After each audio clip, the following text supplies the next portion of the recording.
কথা নাই যদি দেশৰ সংবিধানে সেইটো এলাও নকৰে আমি আপোনালোকৰ ওচৰত দাবী নকৰোঁ বাকী SIRৰ জৰিয়তে 1997 চনৰ যি বিভীষিকাময় দিন আছিল নাগৰিকত্বৰ নামত মানুহৰ যি ধৰণৰ জুলুম আৰু অত্যাচাৰ নমাই অনা হৈছিল লাখে লাখে মানুহক যি ধৰণৰ হিয়াৰিঙৰ লাইনত থিয় কৰোৱাই তাতে বাচ্চা পৰ্যন্ত জন্ম দিব লগা হৈছিল শিশু পৰ্যন্ত জন্ম হৈছিল সেই এটা দিনলৈকে গৈ আছে বুলি আমি AIUDF দলে সন্দেহ কৰিছোঁ কাৰণ 1997 চনত যেতিয়া ডি ভোটাৰৰ কথা আৰম্ভ হৈছিল আমাৰ লাগিছে যে SIRৰ জৰিয়তে ইলেকশ্যন কমিশ্যনক পূৰ্ণ পৰ্যায়ে ব্যৱহাৰ কৰি কাৰণ বিজেপিৰ হাতৰ পতুলা স্বৰূপ ইলেকশ্যন কমিশ্যনে বিগত সময়ত কাম কৰি আহিছে যোৱা ডেলিমিটেশ্যনৰ সময়ত কাম কৰি আহিছে বা অন্যান্য ঠাইতো আমি লক্ষ্য কৰিছোঁ সেই ধৰণৰ এই SIRৰ অপপ্ৰয়োগ অসমত হোৱাৰ পূৰ্ণ সম্ভাৱনা আছে গতিকে এই সন্দেহ আমাৰ জায়েজ এই সন্দেহৰ প্ৰতি আপোনালোকে নজৰ ৰাখিব আৰু যাতে অসমৰ যিসকল সংখ্যালঘু মানুহ যিসকলক টাৰ্গেট কৰি হিমন্তৰ বাবে এই ভোটাৰ লিষ্টৰ পৰা বা ভোটৰ বিভিন্ন ক্ষেত্ৰৰ পৰা যাতে বাদ নপৰে তাৰ কাৰণে আমি AIUDF দলে ইয়াৰ বিৰোধিতা কৰিছোঁ কিছুমান উদণ্ডাৰো আপোনালোকে গুণ্ডা যুৱ বুলি কোন গুণ্ডা কোন আইন হাতত তুলি লৈছে এই কথা অসমৰ প্ৰতিজন মানুহে দেখি আছোঁ আৰু মুখ্যমন্ত্ৰী হিমন্ত বিশ্ব শৰ্মাই যদি তেওঁৰ ওচৰত হোম ডিপাৰ্টমেণ্টটো আছে যদি তেওঁ গোটেই পুলিচ প্ৰশাসনক কিনি পকেটত ৰখা নাই তেখেতৰ অগাধ সম্পত্তি তেখেতৰ পত্নীৰ সম্পত্তি তেখেতৰ সাম্ৰাজ্য ৰক্ষাৰ কাৰণে যদি ৰখা নাই যদি অসমত শান্তি সম্প্ৰীতি বিনষ্ট কৰাৰ কাৰণে ৰখা নাই যদি পুলিচক যদি পুলিচৰ কামত লাগিব দিলেহেঁতেন তেনেহ'লে ডজনে ডজনে গুণ্ডা আজি আটক হ'লহেঁতেন শিৱসাগৰ যোৰহাটৰ জেল আজি ভৰ্তি হ'লহেঁতেন সেইটো মুখ্যমন্ত্ৰীয়ে কৰা নাই গতিকে এই মানুহখিনি যিখিনি গুণ্ডাগৰ্দি কৰি আছে এইখিনি মুখ্যমন্ত্ৰী পোহনীয়া মানুহ আৰু এই কথা অসমৰ জনগণৰ যিসকল বুদ্ধি থকা মানুহ তেওঁলোকে যিসকল সজাগ আৰু বিলাসীপাৰা সমষ্টিখনক নিৰংকুশ হিন্দু বসতি প্ৰদান বা হিন্দু সংখ্যাগুৰু সমষ্টি বনোৱাৰ স্বাৰ্থত তাৰ পৰা সংখ্যালঘুসকলক ভোট কৰ্তন কৰি অন্য সমষ্টিত জোৰ জবৰদস্তি ফৰ্ম 6 ফিল আপ কৰি তেওঁলোকৰ পৰা তাৰ পৰা খেদি পঠিওৱা হৈ আছে এই ধৰণৰ অগণতান্ত্ৰিক আৰু স্বৈৰাচাৰী পৰিৱেশক আমি সৰ্বভাৰতীয় সংযুক্ত গণতান্ত্ৰিক মৰ্চাই বিৰোধ কৰোঁ আমি ধিক্কাৰ জনাইছোঁ হিমন্ত বিশ্ব শৰ্মা নেতৃত্বাধীন এই চৰকাৰখনক এই ধৰণৰ হিটলাৰী আৰু কুপ্ৰথা তেওঁলোকক জনগণে মনত ৰাখিব অসমৰ ৰাজনৈতিক ইতিহাসত হিমন্ত বিশ্ব শৰ্মা আটাইতকৈ ডাঙৰ ভিলেন আৰু হিটলাৰৰ নতুন চৰিত্ৰ হিচাপে থাকি যাব নটিচ দিয়া হৈ আছে আৰু সেই ক্ষেত্ৰত অন্য ধৰ্মাৱলম্বী লোকক নটিচ দিয়া হোৱা নাই আজি গোটেই অসমত এনেকুৱা এটা পৰিৱেশৰ সৃষ্টি কৰা হৈছে যি পৰিৱেশৰ পৰা মুছলমানসকলক অস্পৃশ্য তেওঁলোকক এলিয়েনেশ্যন আৰু আদাৰনেছ কৰাৰ যিটো প্ৰক্ৰিয়া এই প্ৰক্ৰিয়াটো অত্যন্ত ভয়াৱহ আৰু এয়া গণতন্ত্ৰৰ বাবে অশুভ লক্ষণ আমি হিমন্ত বিশ্ব শৰ্মাৰ এই নেতৃত্বাধীন চৰকাৰখনক এই সাম্প্ৰদায়িক ৰাজনীতিক দুৰ্গুৰ বিৰোধ কৰিছোঁ আৰু সামগ্ৰিকভাৱে গোটেই অসমৰ জনগণক আমি এই বিজেপি চৰকাৰখনৰ বিৰুদ্ধে আৰু মুখ্যমন্ত্ৰী হিমন্ত বিশ্ব শৰ্মাৰ বিৰুদ্ধে অৱস্থান গ্ৰহণ কৰিবলৈ আহ্বান জনাইছোঁ আজি আমি AIUDF দলৰ সজাতি দলে অলপতে বিলাসীপাৰাত ভ্ৰমণ কৰিছিলোঁ বিলাসীপাৰাত আদানীক মাটি দিয়াৰ কল্পে যি হাজাৰ হাজাৰ বিঘা মাটিৰ পৰা মানুহক উচ্ছেদ কৰা হ'ল তাতে অজস্ৰ মানুহ প্ৰায় 300 পৰিয়ালতকৈ অধিক পৰিয়াল যিসকলৰ ওচৰত এলটমেণ্টৰ তেওঁলোকৰ কাগজ আছে চৰকাৰীভাৱে তেওঁলোকে ভূমি আবণ্টন পাইছিল নতুবা ম্যাদী মাটি আছিল আৰু তেওঁলোকৰ ম্যাদী মাটি তেওঁলোকক কোনো বাছ বিচাৰ নকৰাকৈ তেওঁলোকৰ ইভিকশ্যন চলোৱা হৈছিল আৰু আজিৰ দিনতো তেওঁলোকক বিভিন্ন প্ৰকাৰে পুলিচিভাৱে অত্যাচাৰ কৰি থকা হৈছে বিলাসীপাৰাত তেওঁলোকক পুলিচৰ জৰিয়তে মাৰধৰ কৰি থকা হৈছে যে তোমালোকে ইয়াৰ পৰা যাব লাগিব যিসকলৰ ম্যাদী পট্টাৰ মাটি আছিল তেওঁলোকক এই ধৰণে খেদি পঠিওৱা হৈ আছে অন্যথা ক'ৰবাত দ ঠাইত কৈ আছে তোমালোকে তাতে বহি যোৱা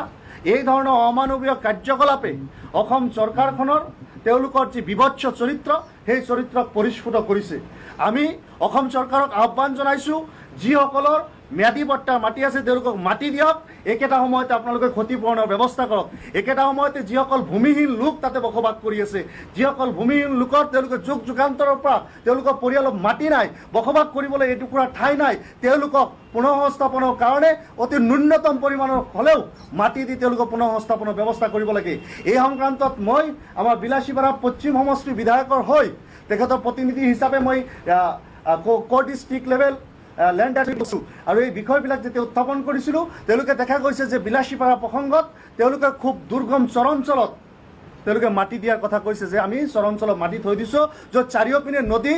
এতিয়াও আৰু এমাহ গ'লেই তাতে পানী উঠিব বা বানপানী বাঢ়িলেই তাতে পানী উঠিব সেই ঠাইবিলাকক তেওঁলোকক খেদি পঠিওৱা হৈ আছে অৰ্থাৎ বিলাসীপাৰাৰ যি ইভিকশ্যন হৈছিল সেই ইভিকশ্যনৰ পৰা এটা কথা স্পষ্ট বিলাসীপাৰা সমষ্টিখনক নিৰংকুশ হিন্দু বসতি প্ৰদান বা হিন্দু সংখ্যাগুৰু সমষ্টি বনোৱাৰ স্বাৰ্থত তাৰ পৰা সংখ্যালঘুসকলক ভোট কৰ্তন কৰি অন্য সমষ্টিত জোৰ জবৰদস্তি ফৰ্ম 6 ফিল আপ কৰি তেওঁলোকৰ পৰা তাৰ পৰা খেদি পঠিওৱা হৈ আছে। এই ধৰণৰ অগণতান্ত্ৰিক আৰু স্বৈৰাচাৰী পৰিৱেশক আমি সৰ্বভাৰতীয় সংযুক্ত গণতান্ত্ৰিক মৰ্চাই বিৰোধ কৰোঁ। আমি ধিক্কাৰ জনাইছোঁ হিমন্ত বিশ্ব শৰ্মা নেতৃত্বাধীন এই চৰকাৰখনক এই ধৰণৰ হিটলাৰী আৰু কুপ্ৰথা তেওঁলোকক জনগণে মনত ৰাখিব। অসমৰ ৰাজনৈতিক ইতিহাসত হিমন্ত বিশ্ব শৰ্মা আটাইতকৈ ডাঙৰ ভিলেন আৰু হিটলাৰৰ নতুন চৰিত্ৰ হিচাপে থাকি যাব। উজনি অসমত বিলকুল সংখ্যালঘু মানুহৰ থকাৰ অধিকাৰ আছে। তেওঁলোকক যদি কোনোবাই সন্দেহযুক্ত মিয়া ইত্যাদি কৈ তাৰ পৰা খেদিব বিচাৰে তাক ৰক্ষণাবেক্ষণ দিবলৈ মানুহ কিন্তু উজনি অসমত আছে। আমি তেওঁলোকক ধন্যবাদ জনাইছোঁ। আৰক্ষী প্ৰশাসনৰ দায়িত্ব যে মানুহৰ জীৱন আৰু সম্পত্তি আৰু জীৱিকাৰ নিৰাপত্তা সুনিশ্চিত কৰা, তেওঁলোকে সেই কাম কৰক। বাকী হিমন্ত বিশ্ব শৰ্মাই যদি অসমত হিন্দু মুছলমানৰ সংঘাত লগাব বিচৰা নাই, যদি তেখেতে অসমত সংবিধানৰ শাসন যদি কায়েম ৰাখিব বিচাৰে তেনেহ'লে এই গুণ্ডাসকলক আটক কৰক, গুণ্ডাসকলৰ বিৰুদ্ধে ব্যৱস্থা কৰক। কিন্তু তাৰ সলনি দেখা গৈছে যে আজি অসমত মানুহৰ হাতে মুক্ত হস্তে পিষ্টল আৰু বন্দুক তুলি দিয়াৰ যি প্ৰৱণতা বা বন্দুক তুলি দিব তাৰ এটা যি আৰম্ভ কৰিছে, আপোনালোকে কল্পনা কৰক। আপোনালোকৰ সমাজত সুশীল সমাজ, আপোনালোকৰ বৌদ্ধিক সমাজ, আৰু আপোনালোকে চিন্তা কৰক আজি যিসকল উদণ্ড যুৱকে মানুহক বিনা অস্ত্ৰৰে যি ধৰণে থ্ৰেট কৰিছে, তেওঁলোকৰ হাতত যেতিয়া বন্দুক থাকিব তেতিয়া অসমৰ পৰিস্থিতি কি হ'ব? আজি মিয়া মানুহৰ জীৱন সম্পত্তি জীৱন জীৱিকাৰ ওপৰত ভাবুকি হৈছে, কাইলৈ আপোনাৰ মোৰ যে জীৱন সম্পত্তিৰ ওপৰত ভাবুকি নিব তাৰ কোনো নুই নাই। গতিকে অসমখন ৰসাতলে যাবলৈ গৈ আছে, অসমখন সংঘৰ্ষজৰ্জৰ পৰিৱেশলৈ যাবলৈ গৈ আছে, অসম অশান্ত কৰাৰ প্ৰক্ৰিয়া চলিছে কেৱল আৰু কেৱল হিমন্ত বিশ্ব শৰ্মা 26ত মুখ্যমন্ত্ৰী হ'ব লাগে তাৰ কাৰণে। 26ত হিমন্ত বিশ্ব শৰ্মা মুখ্যমন্ত্ৰী কৰাৰ কাৰণে আমি অসমখনক এই ধৰণে ছিন্ন বিচ্ছিন্ন হ'বলৈ নিদিওঁ, অসমখনক ৰক্তাক্ত হ'বলৈ নিদিওঁ, অসমৰ গণতান্ত্ৰিক প্ৰমূল্যবোধৰ কাঠামো এই যি পৰিৱেশ এই পৰিৱেশ আমি বিনষ্ট হ'বলৈ নিদিওঁ। এয়া স্পষ্ট কথা।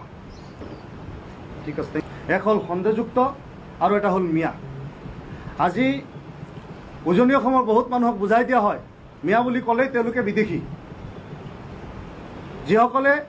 আমাৰ নামনি অসমৰ চৰ্চাপৰী অঞ্চলত বসবাস কৰা বংগমূলীয় অসমীয়া মুছলমান, যিসকলৰ অৱয়ব খাদ্য অন্য তেওঁলোকতকৈ পৃথক, তেওঁলোককে আজি বাংলাদেশী বুলি বা মিয়া বুলি সন্দেহযুক্ত বুলি কোৱাৰ যি প্ৰৱণতা, এই প্ৰৱণতাটো বন্ধ হ'ব লাগে। আৰু উজনি অসমত কোন সংগঠনে কৰিছে কি কৰিছে তাতকৈ ডাঙৰ কথা,